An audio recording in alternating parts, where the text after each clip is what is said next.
Allah is my heart's speech. Your mercy is what I beseech. Keep in my heart your remembrance, and in your deen allow me to advance. Help me in my quest. Permit me to pass the ultimate test. Help me in my quest. Permit me to pass the ultimate test. بسم الله الرحمن الرحيم. الحمد لله رب العالمين، وصلى الله وسلم وبارك على المبعوث رحمة للعالمين سيدنا محمد وعلى آله وصحبه أجمعين. أما بعد. Dear brothers and sisters in Islam, Assalamu alaikum wa rahmatullahi wa barakatuh, and welcome to this new live episode of Ask Huda. I am filling in for Dr. Muhammad Salah, and I'm honored to assume his position and take his place for tonight's show. You will find the numbers under or at the bottom of your screens. If you have a question, feel free to call. Meanwhile, Noor says, is it acceptable to give Quran as a sadaqah in behalf of my mother? She already passed away. The Prophet ﷺ said that when an individual dies, his good deeds are interrupted, except from three things. One, a continuous charity. Two, beneficial knowledge. Three, a righteous offspring that makes dua for that individual. When we look at continuous charity, this means that the charity is ongoing.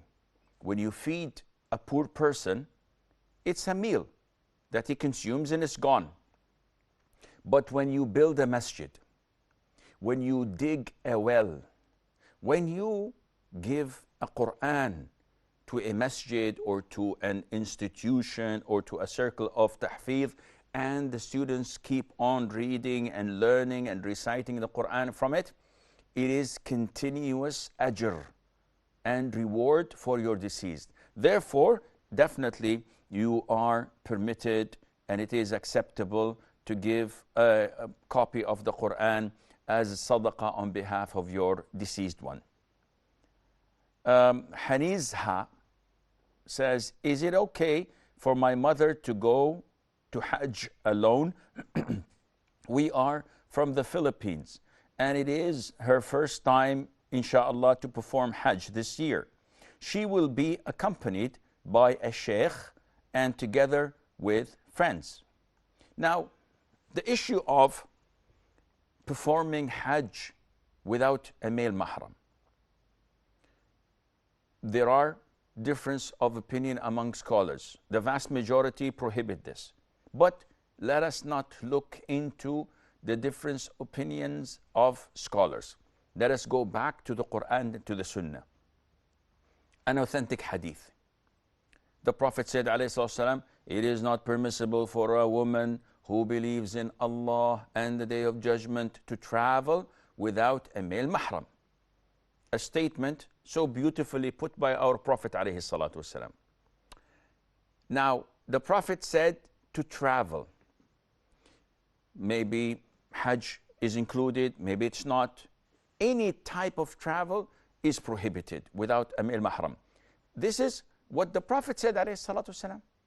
Okay, then let us look at what happened after the Prophet said this. A man stood up among the companions after hearing this instruction from the Prophet ﷺ, the prohibition of a woman traveling without a male mahram.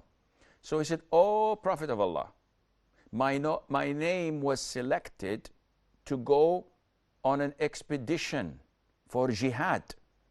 I'm going to fight in the cause of Allah with army so and so. But my wife went for Hajj." So the guy is in a dilemma.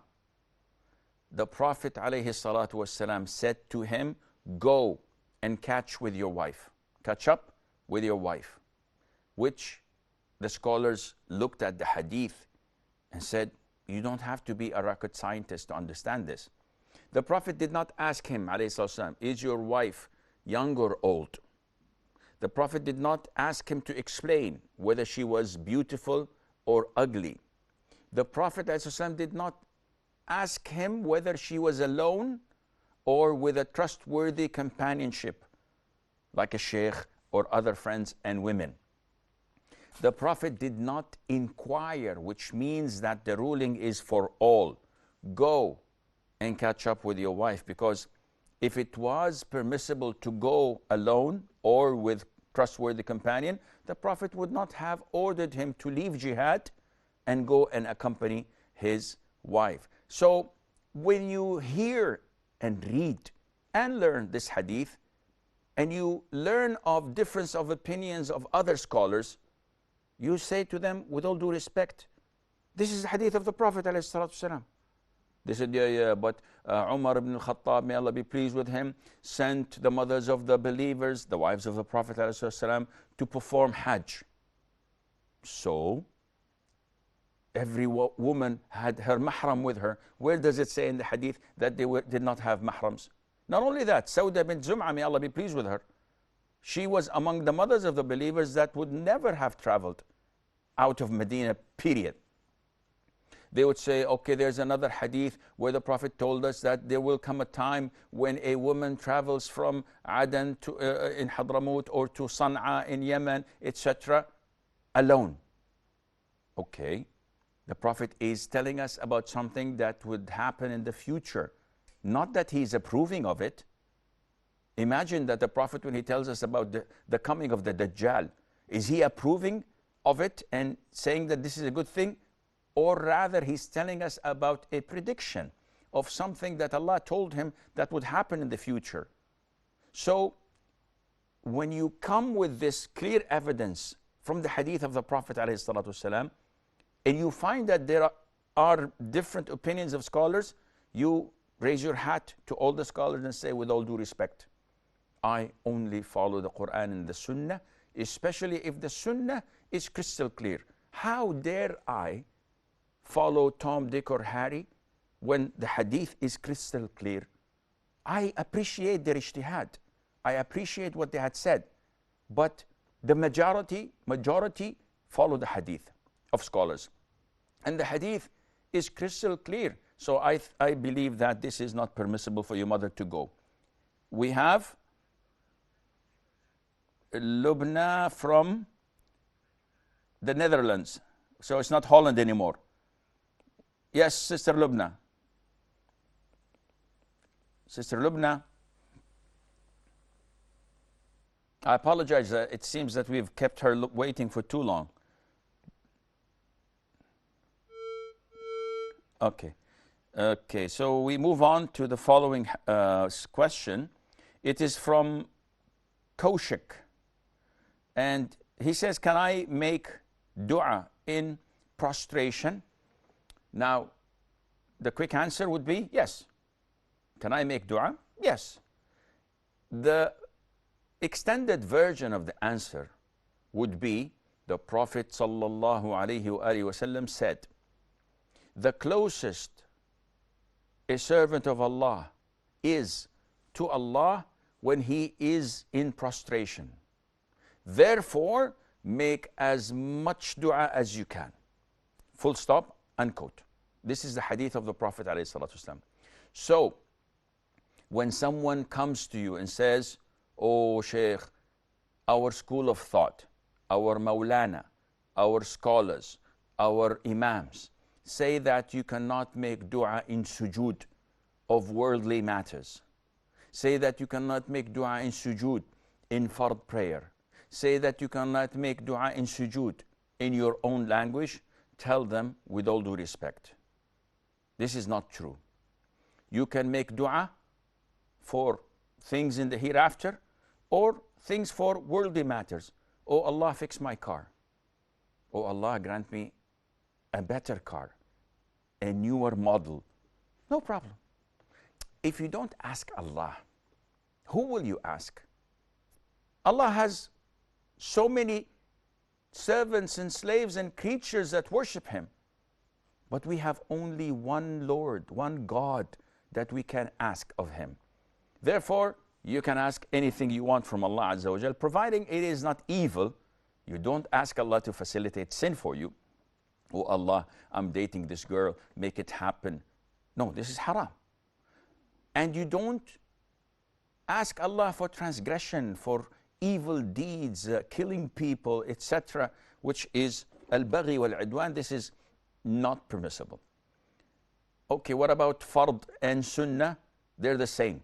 Anyone who says that we cannot make dua in fard sujood, he has to provide us with the evidence, because it was the Prophet sallallahu alaihi wasallam who said, make as much dua as you can in sujood, because you are closest to Allah Azza wa Jal. So we cannot come and say, oh no, only in sunnah. Thirdly, you can make it in your own native language, with a condition that you are unable to ask Allah in Arabic. So I want Allah to pay off my debt. In Arabic it is Allahumma qdi anni dayni. Do I know how to say this? Yes, say it in Arabic. Don't say it in your language. But if I don't know Arabic and I don't know how to ask this particular thing in Arabic, say it in your native language, and there is no problem in that, inshallah. We have a caller? Okay. Sister Lubna? Sister Lubna from the Netherlands?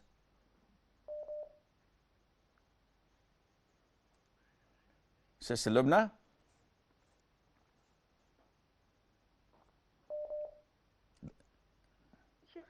Okay, the Netherlands is very far away, so the call to come, it takes maybe minutes, and we may need an Uber for that. Anyhow, we move on to the following question. How should we line up in the prayer? This is from Zainab. So most likely Zainab is asking about the congregation of women. How would they line up? Well, the scholars say that a woman, when leading other women, must not stand in front of them like men do. In normal masjids, if I'm going to lead a prayer, I stand in front of the first row. This is the sunnah. This is how it's supposed to be. But in the case of a woman leading other women, she must stand in the same row, which is the first row, with them. So on her right and on her left are other women worshippers. Why is that? Because this is a sunnah. And we don't have any known justification. You can come up with 5, 6 ideas, but none of them would hold any credibility, because if the justification does not come from Allah Azza wa Jal, or from the Prophet Azza wa Jal, or from one of the companions, and no one opposed it, then it does not hold a lot of value. Mahruq, but, and I hope may Allah Azza wa Jal preserve us from, or muharraq, whatever. Anyhow, is it necessary for the bride to cover her face? Is the bride allowed to do makeup? So this question is composed of 2 questions. 1, a bride, can she come out without covering her face? I have to ask you a question. Is she coming out to non-mahram men to watch her, or this is only exclusive for other women? If it is exclusive only for women, and it is segregated, and photos and videos are prohibited to be taken, in this case, there's no problem, none whatsoever, in a bride coming out to celebrate her wedding night in front of other women. This is what all women do. But if there would be non-mahram men, such as the waiters, such as the in-laws, or like in so many Muslim countries, unfortunately, it is free mixing. So the men and the women, they're all in one hall. Each one of them is wearing the best of attire and clothes. the men are wearing their three-piece suits or the tuxedos, and the women are, full-fledged makeup. And this is totally haram. Whether it's a wedding, or it's a aqiqah, or it's a gathering, or it's homecoming, or it's a school reunion, all of this is haram in Islam. Because when you see such things in front of you, if you claim that you don't have any desire for the opposite gender, either you're gay or you have a problem with your hormones. And the third option is you're a blatant liar. So this is natural. It's human nature that we are attracted to the opposite sex. This is how Allah created us. And this is why Allah governed the relationship between men and women. He didn't say, go to your temples or to your houses of worship or to your churches and never ever interact. No. You want to interact, you can marry. You can interact with your mahram, your sister, your daughter, your mother, your aunt. But to interact with non-mahram, it's putting fuel next to fire and hoping that nothing ignites. And this is not possible. So for a bride to come out in the presence of a segregated party, only women, and no one is taking photographs or videotaping, this is totally permissible. As for wearing the makeup, the same question applies, or the same answer applies. Not only for brides, any woman who applies makeup must cover her face, even if she does not believe that niqab is mandatory. Because applying makeup, to all scholars of Islam, is prohibited to be looked at by non-mahram men. So those who do not believe that the niqab is mandatory, they say, yes, the face of the woman is not awra. She can come out, but she must not adorn herself. She must not put foundations or makeup or eyeliners or mascara or maskhara, we call it in Arabic. So, touche. So this is not permissible. So to go out wearing makeup is prohibited if non-mahram men would see her, whether she's a bride or not. Shayma says, I wanted to ask if it is permissible to purchase frozen mice for my pet cat to eat.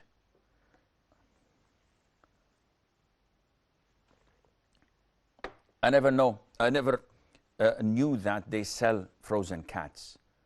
And your cat is lucky. To buy frozen mice for your cat is something that is not permissible. Why? I have to buy food, cat food. Yeah, okay, let's analyze. What's the ruling on keeping mice? Haram. What's the ruling on killing mice? Mandatory. What's the ruling on selling and buying mice? Prohibited, because this is a haram animal when we're ordered to kill it. So when you buy such haram product and you pay money for it, this transaction is haram. If you want to feed your cat, there are a lot of other halal alternatives. So if the cat food ingredients include pork, it is not permissible for you to buy, because pork is prohibited to sell and buy. So Sheikh, we look into the supermarkets whenever we want to buy food for ourselves and read the ingredients and have these magnifying glasses. Now you want us to read the same for our cats? This is too much. Akhi, it is not an issue of too much or too little. It's an issue of, am I allowed to buy such haram ingredients or not? If someone gives it to you as a gift, it's okay for you to take. Not only that, it's okay for your cat to eat. How are you going to cook the frozen mice? Are you going to marinate it in balsamic vinegar or put some additives to it, this is your problem. But to buy with your halal money mice that is najis, that is haram to own, that is haram to breed, let alone to buy it, this is not permissible, and Allah Azza wa Jal knows best. Marian or Marina, Marian, I don't know who's writing these people's names. Maybe Maryam. Says, a friend of mine left for Umrah and unfortunately had her menses on her way there. She is asking if it's permissible for her to touch the Hajar al-Aswad while in her menses. Well, Maryam, she is not permitted to enter the masjid, let alone touch the Hajar al-Aswad. Hajar al-Aswad means the black stone, which is in the Kaaba itself, which is the Qibla of the Muslims. A woman in her menses, when a woman is in her monthly cycle, she's not permitted to enter the masjid. And this is the most authentic opinion. The evidence behind that is that the Prophet ﷺ once was in i'tikaf. I'tikaf is seclusion. When a worshipper stays the last 10 nights of Ramadan in the masjid, does not come out unless there's a necessity, such as answering the call of nature. So we know that the masjid was adjacent to the houses of the Prophet ﷺ, and each chamber or house of the Prophet ﷺ had a door to the masjid for ease of access. So the Prophet said ﷺ and asked Mother Aisha, may Allah be pleased with her, to hand him over a piece of cloth. Let's assume a towel. So Aisha said, O Prophet of Allah, I am in my monthly cycle. What do you understand? She understood, like we do, that she cannot approach the masjid because she is in her menses. If she were permitted to enter the masjid while she was in her menses, the Prophet would have said to her, no problem, come in, give me the item and leave. But the Prophet did not say that, alayhi salatu wasalam. He said to her, I know that you are on your monthly cycle.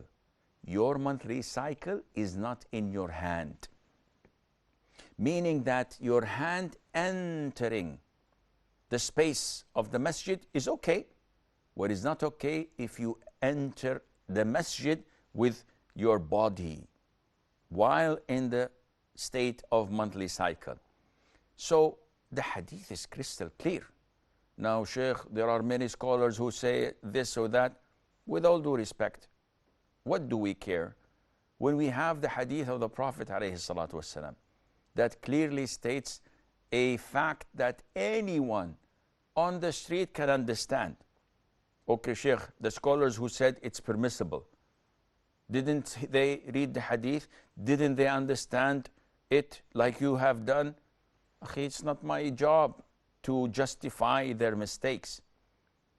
I have the hadith of the Prophet ﷺ. You want to counter that? You bring me another hadith or bring me another ayah from the Quran. But to simply reject the hadith of the Prophet ﷺ with a saying of a scholar, of an imam, a'udhu billah. It was reported that Imam al-Shafi'i, may Allah have mercy on his soul, was addressing the ruling of something by quoting a hadith. So the ruling of so and so is taken from the hadith of the Prophet ﷺ, who said so and so. So a man stood in his circle and said, okay, Imam Shafi'i, what do you say? And he was furious. He said, do you think I'm wearing a zinnar, which is the rope that the monks of the Christians wear? Do you think I'm a Christian? I tell you, the Prophet said so and so, and you're asking me, what do you say? This is unaccepted in Islam at all. Therefore, the way we learn and understand Islam is the way of the Salaf. Did the Prophet address this issue? Yes, he did, sallallahu alayhi wa sallam. Then we follow it. And we disregard anything that the great scholars of Islam has commented, unless they brought something to show that this hadith which we understood was general, am, and there is something that specified it, or that it was abrogated, or that there is other evidences, or there are other evidences that counter my understanding and yours. In this case, yes. But without that, I see no reason to not follow and abide by the hadith of the Prophet sallallahu alaihi wasallam. We have a short break. Stay tuned, and inshallah, we'll be right back.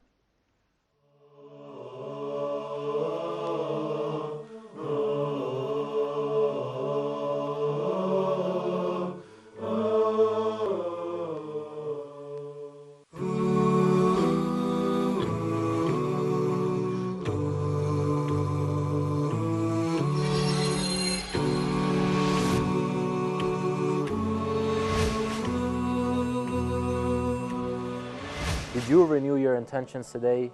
Issues around the heart. How to be a leader, how to understand yourself and others. Community is a diverse group of people. How will you deal with the problems? Charity begins at home, as a proverb would say. How can we make a successful family among ourselves? Communication skills is one of the most important things that you should know. How do we deal with the many conflicts in our lives today?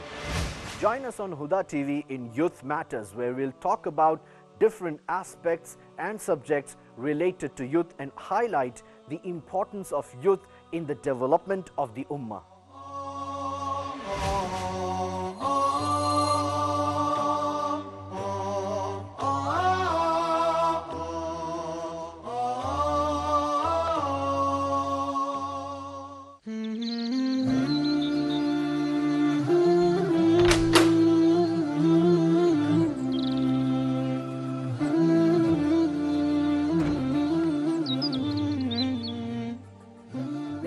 توكلنا على الله ولا حول ولا قوة إلا بالله.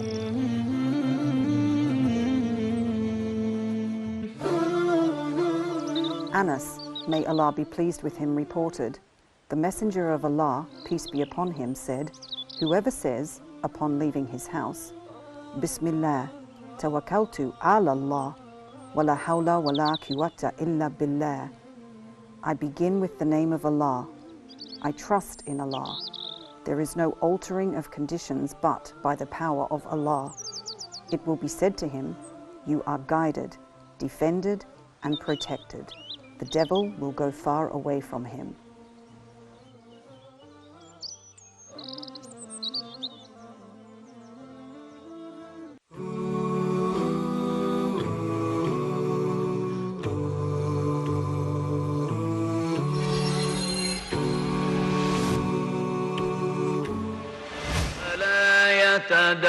يتدبرون القرآن. One day the Prophet ﷺ came out to the companions radiallahu anhum, and he said to them, don't you bear witness that Allah subhanahu wa ta'ala is the only one worthy of worship and he has no partners? Don't you bear witness that I am the messenger of Allah? Don't you bear witness that the Quran is from Allah subhanahu wa ta'ala? So the companions radiallahu anhum, they said, yes, O Prophet of Allah. Then the Prophet ﷺ said, فَأَبْشِرُوا, have the glad tidings, the great news as a result of this. Because the Quran has two ends to it. One end with Allah subhanahu wa ta'ala and one end in your hands. Then he said to them, alayhi salatu wassalam, فَتَمَسَّكُوا بِهِ, hold fast to it, because you would never be led astray and you would never be perished if you're holding fast to the Book of Allah.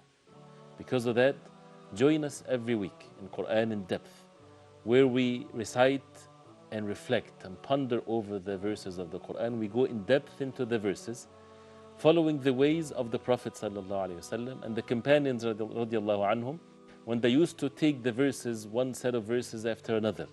They would recite it, they would reflect upon the meanings of it, and they would act according to it, and then they would go to the next set of verses. Join us every week in Quran in depth so that we would recite and reflect and learn more about the Book of Allah. We ask Allah subhanahu wa ta'ala to bless our life and to make us among those who follow the Quran and the way of the Prophet sallallahu alaihi wasallam.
I've really come to understand that to be a Muslim, to be someone who says they've surrendered and submitted to the will of God, is to be in harmony with everything around you and to be a benefit to it. Allah subhanahu wa ta'ala, our Creator, He gave us a life plan. He told us what to do. He gave us, goals and what He expects from us. It has roots in Islam because the first man who was created, Adam, he was neither a Jew or a Christian, but he submitted himself to God. Abraham, he didn't submit to anyone in creation. He didn't even hear in any of these religions. But when he was told to do what? Submit to the will of God, that's Islam. Attached to his preconceived notions. Yes. And if he looks with an objective eye and an open heart, he'll see it. Unless Allah for some reason has something over his eyes because of something that we don't know is in his heart. You had from 1980 to 2005, you had the FBI data report showing that now from all these years that only 6% had any links to Islam. 94% were people who had nothing to do with Islam. This is the Deen Show. This is the Deen Show. So how have you been, man? Yeah, I'm good, Sheikh. How are you? Very good to see you. How are you? How's your family? Yeah, alhamdulillah. So how is the Muslim community in the UK as well? Yeah, they're okay, but some of the youth, they're facing issues. There's a lot of problems in the Muslim community, to do with love and marriage and a divorce. Oh, come on. This is always like that. Yeah, but I think a lot of these things could be avoided, if they just study and learn about Islam, learn about what Islam has to say about all.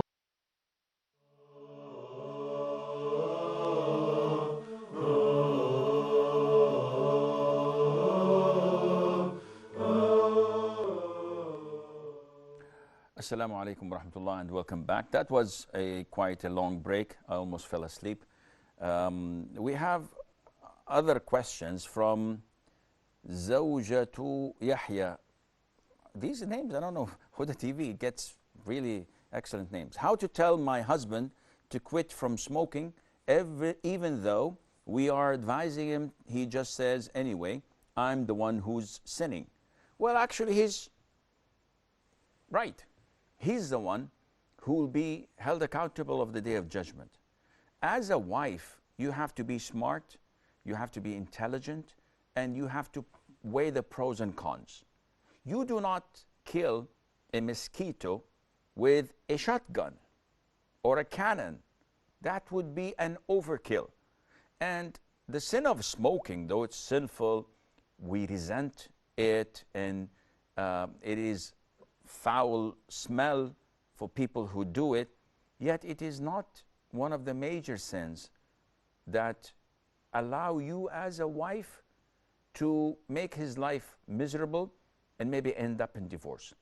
So all what you can do is give him advice and tell him that this is not appealing to me.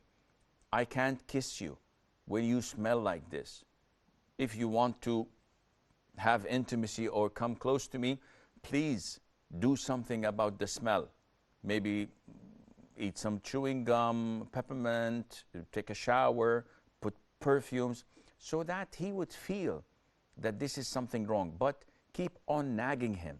This is haram, this is haram, what you're doing is haram, I'm not gonna be happy with you, this is not something that you should do, this is not wise. You have to do what results in things that are beneficial for your marriage. So, لَيْسَ عَلَيْكَ هُدَاهُمْ. Their guidance is not up to you, O Muhammad sallallahu alaihi wasallam. If Allah tells the Prophet ﷺ that their guidance is not in your hands, likewise, your husband's guidance is not in your hands.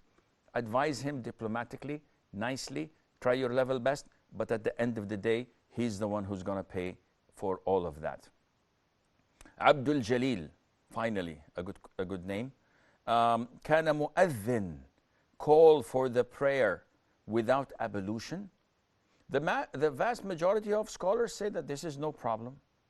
To enter the masjid without an ablution, there's no problem. And to call the adhan without being in the state of ablution, then this is not an issue. Of course, it's highly recommended to be in the state of wudu or ablution, but a lot of the mu'adhineen, especially those who live near the masjid, would immediately leave their homes and go and give adhan and come back to their home, wash, make wudu, prepare for the salat, and come after 10 or 15 minutes for the iqamah. Therefore, there's nothing wrong in that, insha'Allahu azza wa jal. Nurs Lim. In praying duha, when then sunrise in noon time, what exact time do we have to pray duha? In praying tahajjud, after 2 rak'ah, we have to do tasbih. How to do it? Please explain. I'm not good in shorthand, but I think the first part of the question is about the time of duha prayer and when is it that it is prohibited to be prayed. The time of duha prayer is when the sun rises the height of the throw of a spear. And this is timed by 10 to 15 minutes from the actual appearance of the ring of the sun. So once the ring of the sun appears, and after that by 10 or 15 minutes, this is the time you can begin to pray duha. Or also pray Salatul Ishraq if you had prayed Fajr with the congregation and remained in the masjid remembering Allah or reciting the Quran until the sun had risen. When does the time of duha prayer ends? The time of duha prayer ends when the time of prohibition begins. Okay, when does the time of prohibition begins? The time of prohibition in the middle of the day begins about 10 minutes before the adhan of dhuhr. And to make it clearer, this is an erected object. The sun rises from the east. As the sun rises from the east, there is to this object a long shadow. As the sun rises, the shadow is shorter and shorter and shorter until the sun is entirely on top of this erected object, which means that it's in the middle of the sky. Then there is no shade. This is the beginning of time of prohibition. Once the sun goes a little bit to the west and we get a short shadow of the erected object to the east, this is the time of adhan. In Arabic, we call it the time of zawal, meaning that the sun is not in the middle of the heavens or the sky anymore. It went to the direction of the west. This shade is called az-zawal. This is when the time of dhuhr begins. So from the time when there was no shadow at all until the time of dhuhr, this is a time of prohibition to pray.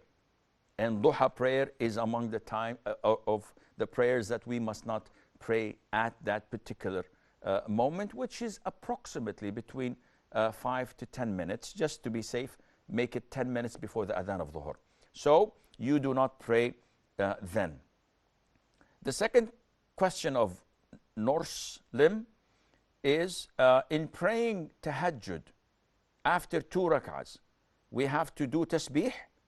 How to do it? Explain, please. No, there is no tasbih after praying 2 rak'ahs of tahajjud.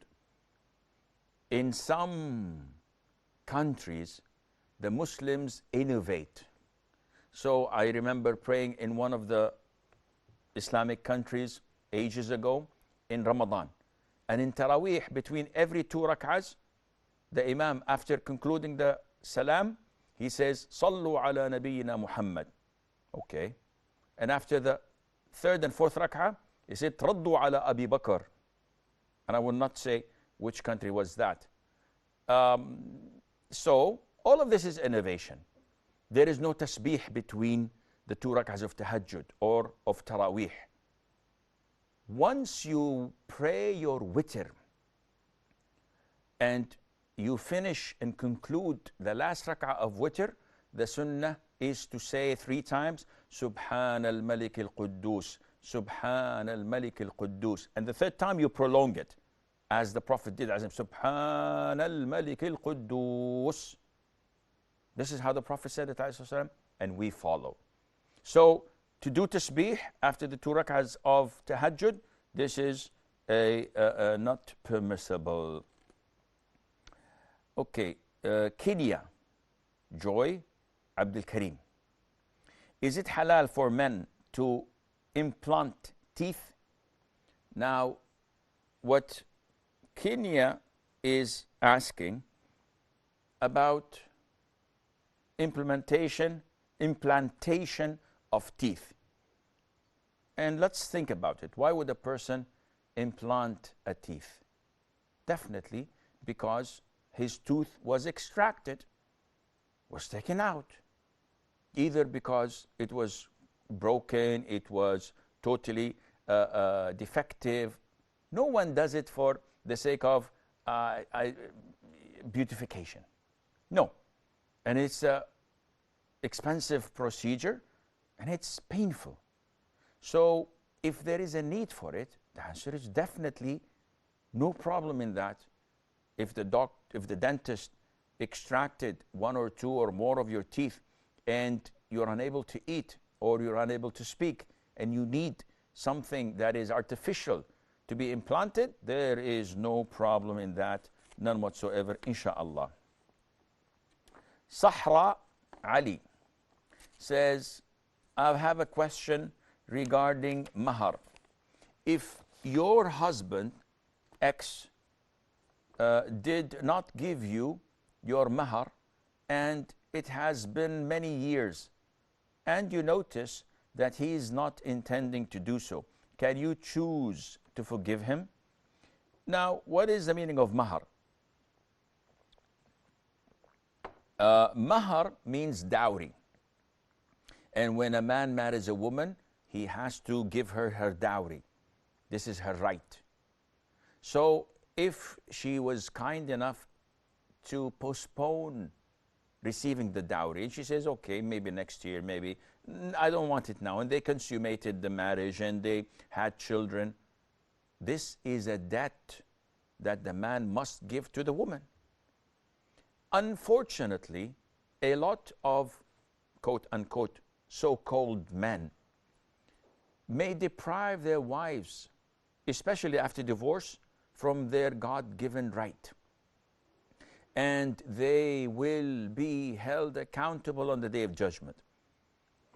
The vast majority of them, they misinterpret and they say, yeah, she was unfair to me. She did not do this and that to me. She took money from me. I gave her this. I paid for her medical bills.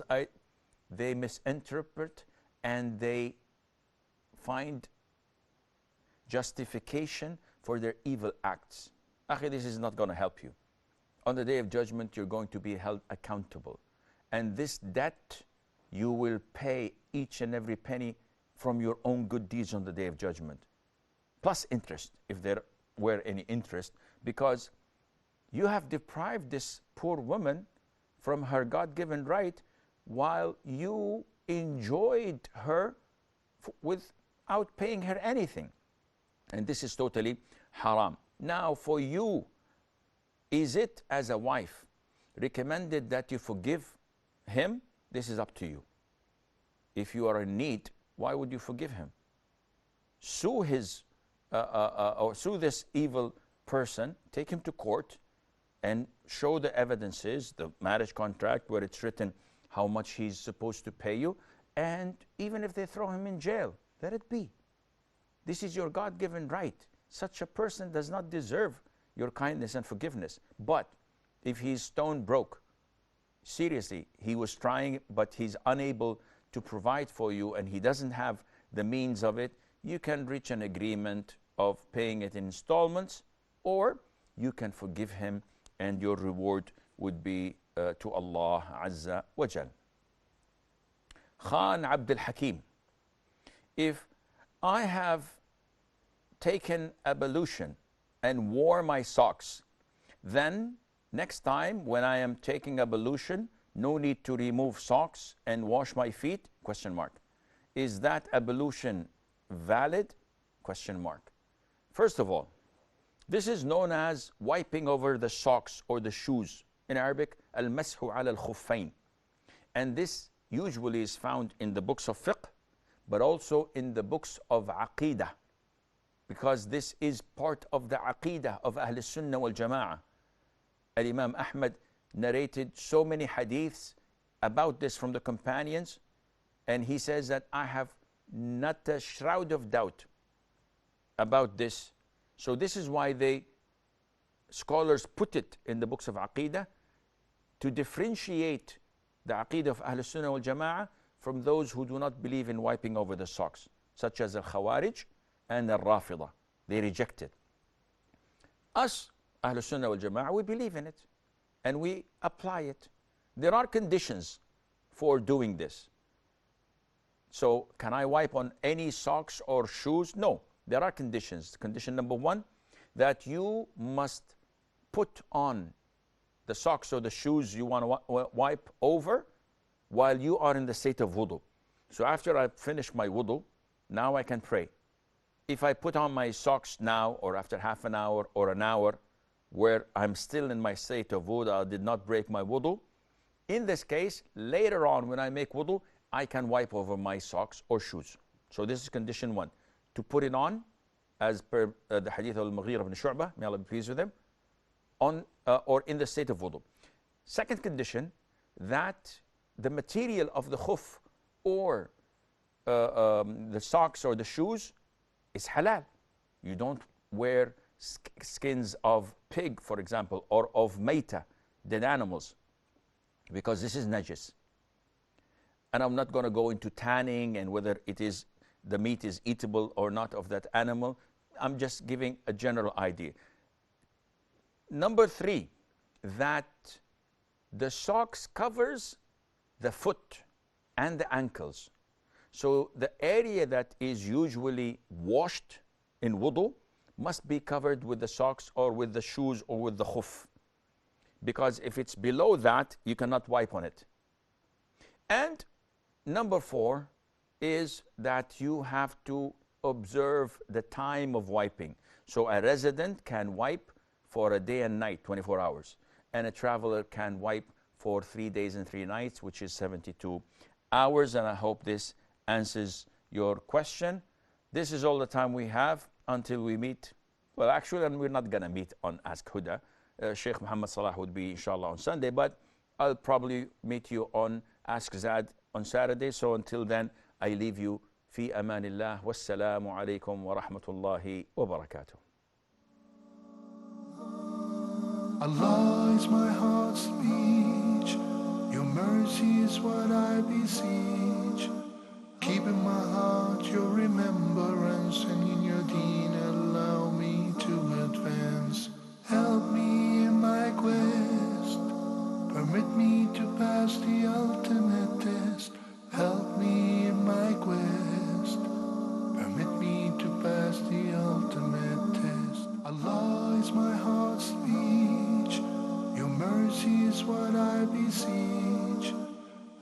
my heart.